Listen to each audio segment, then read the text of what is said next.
என்னங்க உலகம் இது? முன்னெல்லாம் ஆஸ்பத்திரிக்கு போனா நோயாளிகள் அதிகமா இருப்பாங்க. ஆனா இப்போ நோயாளிகளை விட நோய்கள் தான் அதிகமா இருக்கு. அப்பெல்லாம் நம் முன்னோர்கள் கருப்பட்டி வெல்லன்னு சாப்பிட்டாங்க. அவங்களெல்லாம் சக்கரை தீண்டவே பயப்பட்டுச்சு. இங்க போ சக்கரை நோய் இல்லாம யாரையும் பார்க்க முடியல. என்ன பண்றது? இனிப்பு நமக்கு பிடிக்குதோ இல்லையோ, நம்ம உடம்புக்கு ரொம்ப பிடிச்சு போச்சு போல. அப்போ சீகக்காய் அரப்பு தேய்ச்சி குளிச்சாங்க. முடி கத்த கத்தையா வளர்ந்துச்சு. இப்ப கலர் கலரா ஷாம்பு போட்டு குளிச்சுட்டு இருக்கிற 4 முடியும் எண்ணிட்டு அன்னைக்கு மண்பானை தண்ணி குடிச்சப்ப நம் முன்னோர்களோட உடம்பு ஆரோக்கியமா இருந்துச்சு.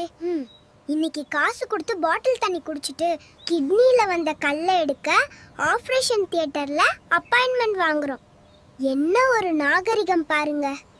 துணிப்பையையும் சணல் பையையும் தூக்கி எறிஞ்சிட்டு பிளாஸ்டிக் பையை எடுத்தோம். இன்னைக்கு அது கேன்சரா வந்து ஆளையே அழிக்கிறது. அன்னைக்கு எங்க வீட்டு பெண்கள் ஆட்டுக்கல்லையும் அம்மிக்கல்லையும் குனிஞ்சு